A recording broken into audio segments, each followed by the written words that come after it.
오늘 본문에 보면은 율법에 정통하다고 하는 율법사가 나옵니다. 그런데 예수님을 시험했습니다. 사랑하는 여러분, 본문 서두부터 이 율법사는 예수님을 시험하여 가로되 그랬습니다. 어떤 일이 있어도 예수님을 시험하시면 안 됩니다. 그분은 하나님이십니다. 전지전능하신 위대하신 하나님이세요. 피조물이 그분을 시험하면 안 됩니다.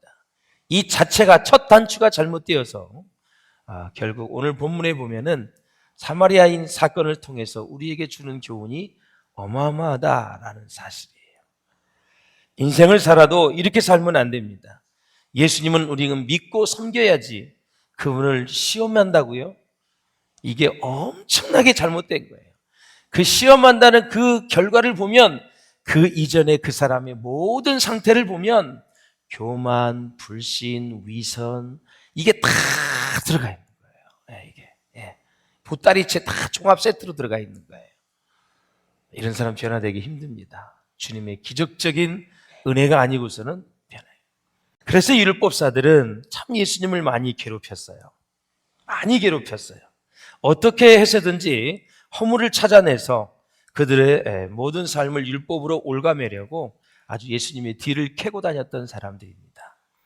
약점을 찾아서 사악한 의도를 가지고 예수님을 힘들게 했다. 그때 예수님이 이제 딱 질문을 던집니다.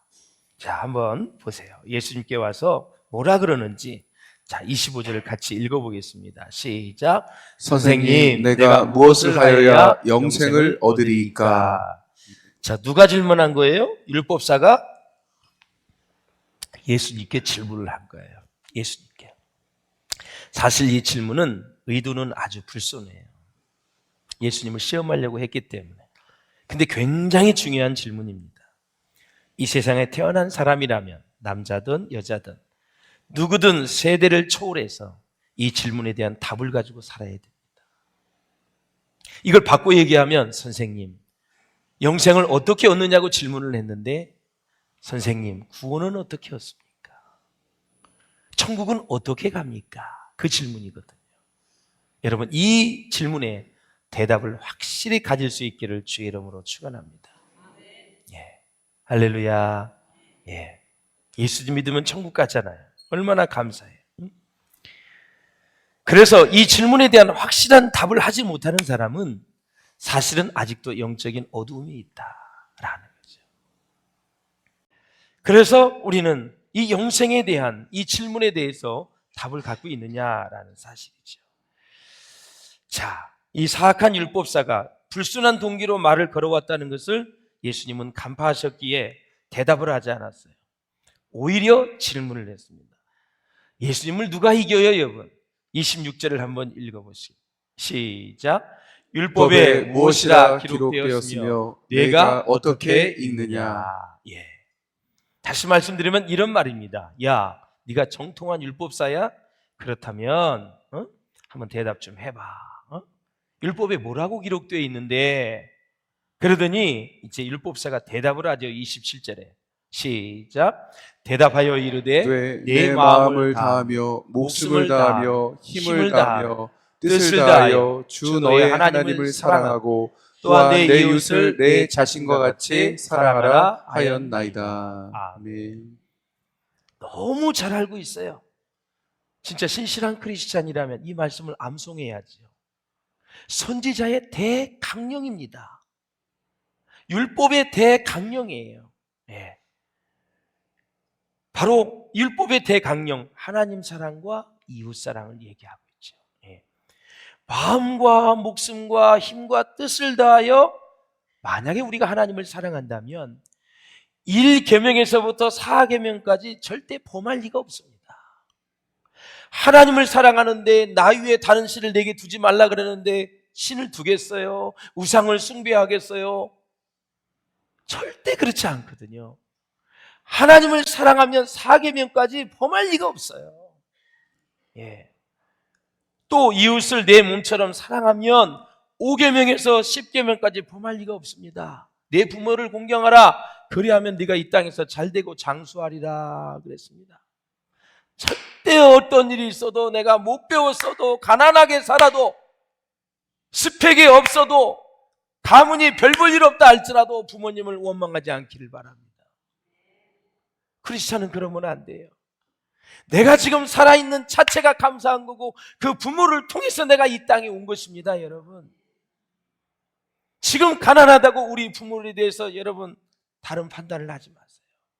그저 감사하세요. 그러면 하나님이 길을 열어주실 줄로 믿습니다. 인생을 역정시켜 주실 줄로 믿습니다. 역전의 하나님 아니십니까 여러분? 부모 탓해봐야 뭐겠죠. 관계만 깨지죠. 감사해야 됩니다. 예, 감사해야 돼요. 이게 보편적으로 90% 이상은 부모님들이 뭘 준비를 안 해주고 뭘 배워 제사 이런 것들 배움 이런 걸 안 해주면 원망불평하더라고. 예수 믿는 사람도 그러면 안 돼요. 생명 자체가 이 세상의 가장 큰 축복이고 그 생명 자체에 감사해야 되는 거예요. 예. 그러면 관점이 달라지면서 하나님이 그 인생을 축복해 주실 줄로 믿습니다.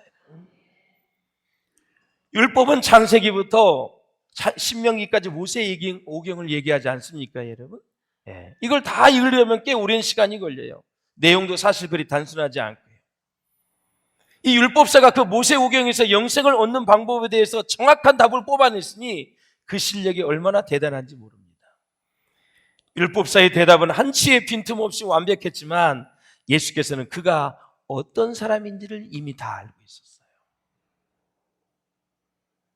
똑똑해도 너희 마음속에 있는 게 무엇이 있는지, 네가 권력이 있어도 네 마음속에 무엇이 있는지, 네가 사회적으로 그렇게 높아도 네 마음속에 무엇이 있는지, 네가 지금 나라에 대해서 어떤 생각을 가지고 있는지, 네 생활은 어떤지, 네 태도는 어떤지, 하나님과 사람을 대하는 태도가 어떤지 예수님은 다 심령을 깨트려 보셨어요. 예. 어떻게 예수님을 이겨요 여러분? 어떻게 예수님을 시험할 수 있냐라는 거죠.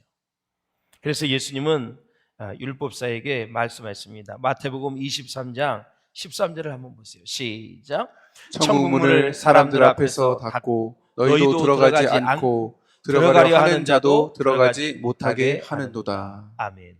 이 말씀을 보시면 예수님께서 선행에 대해서 말씀하고 사마리아인에서 칭찬을 하고 있어서 그런 걸 강조하는 것 같지만 그것과 더불어 중요한 것은 율법사 너희들 말이야 천국문도 닫고 너희도 들어가지 않고 들어가려고 하는 사람도 못 들어가게 하는 사람들이다. 그러면서 이 구원과 연결이 시키는 거예요. 놀랍죠 여러분? 말씀을 보면 너무너무 깊이가 있어요. 네. 그래서 주님은 이 율법사에게 무서운 말씀을 하십니다. 천국문을 들어가지 못하게 하니까 11장 46절에 보면 화 있을진저. 이것이 구체적으로 헬라어로 번역하면 무슨 뜻인지 아세요? 저주를 받을지어다 라는 뜻이에요. 예수님이 직접 이 율법사를 저주를 했어요. 너희 율법사여 지기 어려운 짐을 사람에게 지우고 너희는 한 손가락도 이 짐에 대지 않는도다 그랬어요. 예.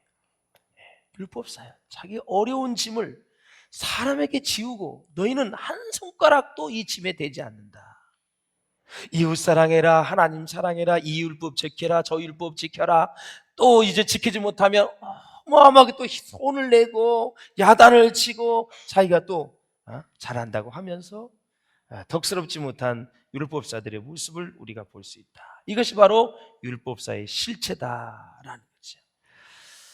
자, 사랑하는 여러분, 자, 누가복음 10장 28절 한번 읽어보세요. 예, 시작. 예수께서 이르시되 내 대답이 옳도다. 이를 행하라. 그러면 살리라 하시니. 아멘.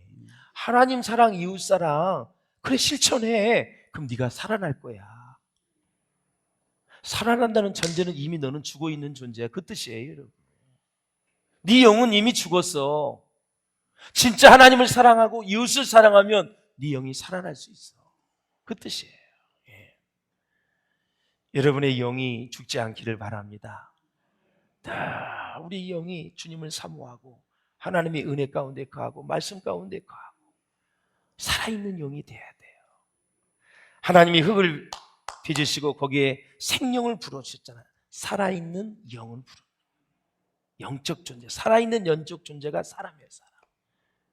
그래서 이 몸은 흙에서 왔으니 죽으면 흙으로 가는 거고, 죽는 순간 이 몸에서 영혼이 나오는 거예요. 그래서 우리의 영이 다시 본향으로 가는 거예요. 하나님이 영을 부으셨잖아요. 그러니까 우리의 고향은 하늘나라, 하나님 나라, 천국이에요. 본향이 거기에요. 거기로 가야 돼요. 근데 예수를 믿지 않으면 죄인이기 때문에 지옥으로 간다. 얼마나 구원받은 것이 너무 감사해요. 정치, 경제, 사회, 문화, 종교, 스포츠 다양한 직업을 갖고 있다 할지라도 구원만큼은 확실히 갖고 있어야 돼요, 여러분. 언제 어떻게 될지 아무도 알 수가 없는 거예요. 무엇이 중요하냐라는 것을 우리가 알아야 된다는 거죠. 자, 누가복음 10장 29절을 한번 읽어보세요. 기가 막힌 시작. 그 사람이 자기를 옳게 보이려고 예수께 여짜오되 그러면 내 이웃이 누구이니까? 그는 말꼬리를 붙잡고 늘어졌습니다. 트집을 잡는 거죠. 이웃을 사랑하라 그랬더니 이웃이 누군데요? 이렇게 지금 예수님께 반문하는 거예요. 여러분, 인생을 살면서 습관적으로 말꼬리 잡는 사람이 있어요. 그거 하지 마세요. 사회생활, 교회생활, 학교생활 좋지 않아요. 말트집 잡고 말꼬리 잡는 거. 누가 내 이웃이냐? 마태복음 5장 43절에 보면 예수님이 말씀하십니다. 한번 읽어보실까요? 시작. 또 내 이웃을 사랑하고 또 내 원수를 미워하라 하였다는 것을 너희가 들었으나. 예.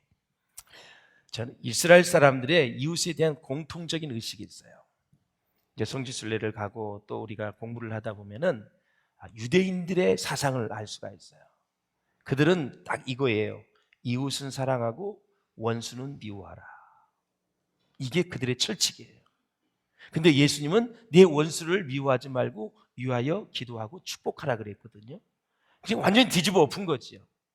이스라엘 유대인들은 나와 뜻을 같이 하는 사람만 사랑하고 아닌 사람은 원수로 대해서 미워하는 거예요. 그들은 철저히 지금도 검은 입고 다니는 사람들이 있지요. 예, 유대인들. 우리는 크리스찬이에요. 크리스찬. 예. 그들은 예수를 안 믿어요.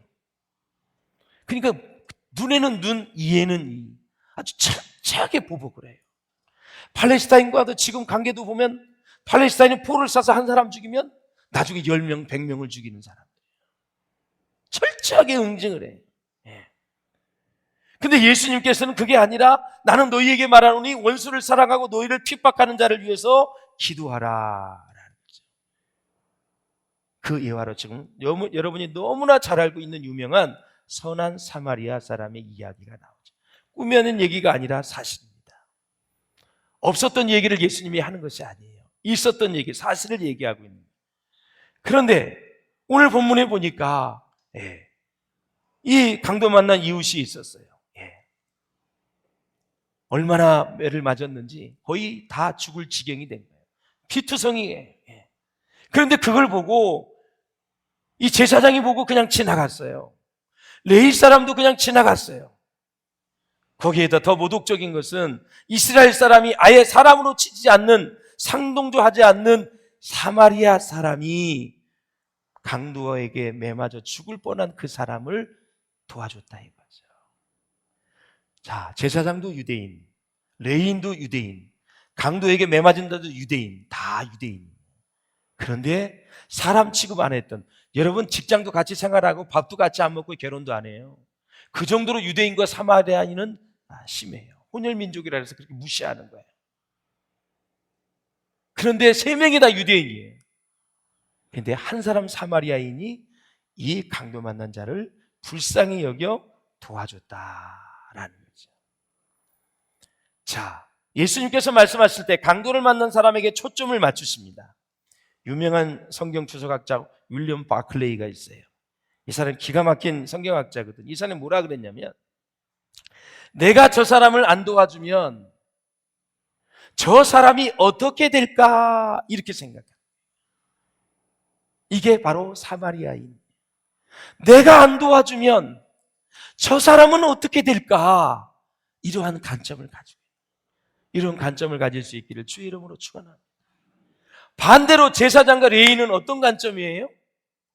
내가 저 사람을 도와주면 내가 어떻게 될까? 나에게 초점을 맞추는 이기주의자죠. 내가 저 사람을 도와주면 나는 어떻게 될까? 자기에게 돌아오는 피해를 먼저 생각을 합니다. 우리는 어떤 사회 사건을 만나면 다 사회 문제를 돌리죠. 어떤 사건이 터지면 세상이 어떻고 사회 제도가 어떻고 사회가 썩었어, 이거 말도 못해, 뭐 경찰은 뭐 했냐, 뭐 교회는 뭐 했느냐, 교육제도는 어떻고, 혈력의 이제 매스컴을 다 감싸기 시작을 합니다. 사랑하는 여러분, 예수님은 이렇게 말씀하시지 않으셨어요. 강도 만난 사람을 보면서 이 사람을 불쌍히 여겼느냐, 그 초점을 맞추라. 사랑하는 여러분, 불쌍히 여겼느냐, 사람에게 초점을 맞추는 거 굉장히 중요한 거예요. 가만히 살펴보면, 자, 때로는 우리가 어떤 사건 앞에서 손익계산을 하는데 우선순위를 보면은 이기적인 사람은 우선순위가 있어요. 첫째는 나, 둘째는 이웃, 셋째는 하나님이십니다. 그런데 여러분, 정말 말씀대로 살아가는 사람은 순서가 달라요. 예수님이 말씀하신 것은 첫째가 하나님, 둘째가 이웃, 셋째가 나입니다. 이렇게 돼야 돼요. 따라서 하세요. 하나님, 이웃, 나. 이런 순서로 우선순위가 돼야 돼요. 응? 제사장은 왜 지나갔을까요? 자기를 먼저 생각했지요. 어차피 강도 만난 사람 조금 있으면 죽을 건데 나는 제사장 직분 잘 감당해야 돼. 당시에 보면 24반열이 있었어요. 제사장들이 있었는데 2년 만에 차례가 돌아와서 성전에서 제사를 드릴 수 있는 특권이 있어요. 근데 이 제사장은 지금 제사를 드리고 돌아오는 길이에요. 거기서 강도를 만난 거예요. 강도. 그런데 율법에 보면 죽은 시체나 부정한 사람을 이렇게 터치를 하면 제사를 못 드리게 돼 있어요. 그래서 이 사람은 거룩한 일이라는 명분을 앞세워서 성전을 향해서 가버렸고, 그들은 강도를 만난 이웃을 돌보지 않았다. 제사장을 돕는 레위 사람도 그냥 지나갔다라는 거죠. 공교롭게도 두 사람은 성직자입니다. 드디어 예수님이 말씀을 마치시고 36절에서 묻습니다. 36절을 같이 읽어보겠습니다. 36절. 시작. 내 생각에는 이 세 사람 중에 누가 강도 만난 자의 이웃이 되겠느냐? 율법사가 대답하지요. 자비를 베푼 자입니다. 사마리아 사람입니다. 그래? 그러면 너도 가서 이와 같이 하라. 할렐루야. 놀라운 일이에요.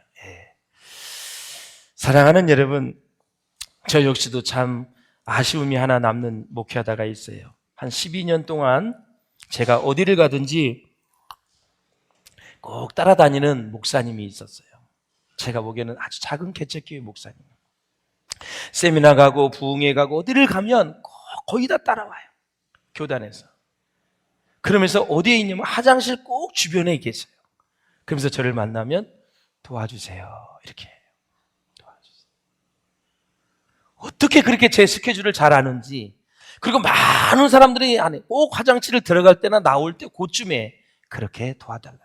그래서 5만 원, 10만 원 이렇게 드리다가, 근데 액수가 계속 올라가요. 뭐가 필요하고 그게 한 12년 됐을 거예요. 그래도 즐거운 마음으로 섬겼어요. 그런데 12년이 지났는데 어느 세미나를 갔는데 아무리 화장실 앞에도 안 보여. 참 이상해요. 보이던 사람이 안 보이면 어떻게 됐지? 물어봤더니 죽었다 그러더라고요. 왜 죽었냐니까 간이 안 좋아서 뭐 암으로 죽었다. 이렇게. 나는 아무 생각 없이 그냥 저는 만나면 이렇게 도와드리는데 마음에 좀 걸리는 게 있어요. 그렇게 아팠을 때 병원 한 번 더 들어갔으면 얼마나 좋았을까. 그 마음에 그냥 한쪽 이렇게 눈물이 나는 거예요. 얼마나 그 인생은 힘들었을까. 여러분, 주는 게 힘들어요. 막 달라는 게 힘들어요. 솔직히 얘기해 봅시다. 주는 게 힘들어요. 막 화장실까지 와가지고 목사님 좀 도와달라고. 이게 힘들어요. 눈물이 지금도 나는 거예요. 네, 그래서 사랑하는 여러분, 선한 일은 기회입니다. 선한 일을 하는 사람에게는 은총이요 축복입니다. 주는 자가 복이 있다 그랬어요. 교회에서 어떤 일을 우리가 같이 얘기할 때 또 해? 그러지 마시고 기회입니다. 특권이고요. 내가 복된 사람이 되는 것입니다. 그리고 하나님은 그런 사람을 또 복을 주시는 거예요. 그렇게 믿을 수 있기를 주의 이름으로 축원합니다. 말씀을 맺겠습니다. 사랑하는 여러분, 제사장과 레위인은 성전에 머물면서 얼마나 많은 찬송을 했을까요? 얼마나 많은 은혜를 받았을까요? 얼마나 많은 제사를 드렸을까요? 구약의 시편과 예언서들을 얼마나 많이 읽었을까요? 경건하게 멋있는 가운 예복을 입고 그들은 제사를 드렸을 것입니다. 두 손을 들고 이렇게 축도를 했을 것입니다. 지금 이 사건은 바로 그 은혜를 받고 돌아가는 길에 생긴 것입니다. 그렇다면 그들에게 있어서, 제사장과 레위인에게 있어서 은혜란 도대체 무엇일까요? 예배당문을 나갈 때 사랑해야 될 대상이 있다면 우리는 외면하지 마셔야 됩니다. 제가 목회의 여정을 보니 귀하게 사는 분들이 많이 있어요. 어떤 분들은 평생을 쌀을 통해서 도와주고, 어떤 사람은 인재를 키워서 장학금을 그렇게 하시고, 소녀 가정을 도와주시고, 교회의 어려운 분들을 찾아서 목사님 누구를 도와줄까요? 하면서 끝까지 선행을 하면서 하늘나라 가신 분들이 많이 있습니다. 주의 종을 잘 섬기면서 함께 목회하는 사람들도 있습니다. 선교사를 돕고 교회를 세우면서 귀한 일들을 감당하는 많은 분들이 있습니다. 제사장과 레위인의 가장 무서운 죄는 무관심입니다. 사랑하는 여러분, 여러분의 가족의 영혼들에게 무관심하지 않기를 바랍니다. 여러분의 직장, 친구, 여러분의 마을, 아파트, 빌라, 이웃, 모든 사람들 그 영혼을 위해서 부르짖어 기도할 수 있기를 주의 이름으로 축원합니다. 실제로 있었던 일입니다. 엄마가 교회를 가면서 아이들에게 이렇게 말합니다. 얘들아, 엄마 아빠 교회 갔다 온다. 오늘 조금만 자야 돼. 일찍 일어나. 밥과 반찬은 다 차려놨으니까 알아서 잘 먹어라.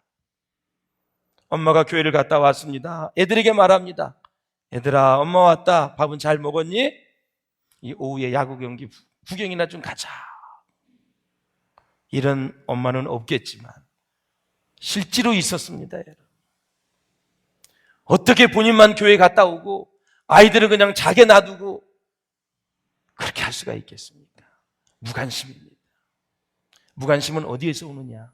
내가 철저하게 구원에 대한 감사가 없기 때문에, 구원이 얼마나 중요하다는 것을 모르기 때문에 그렇게 사는 것입니다.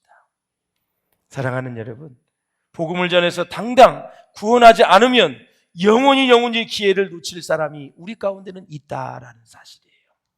저는 스펄전 목사님이 한 얘기를 같이 읽어보고 마치겠습니다. 시작. 교리적으로 참되게, 끈질기게 거룩하고, 흔들리지 않게 정직하고, 필사적으로 친절하게 하라. 이것이 참다운 그리스도인의 아름다운 모습입니다. 교리죠. 말씀으로는 진짜 생명의 말씀을 전하고, 끈질기게 거룩하고, 흔들리지 않게 정직하고, 필사적으로 사랑으로 친절하게 하며 이 세상을 살아가라라는 것입니다. 스펄전 목사님 설교의 대가 있습니다. 영국이. 죽기 직전에 그는 저렇게 말을 하고 주님의 품에 안기셨습니다.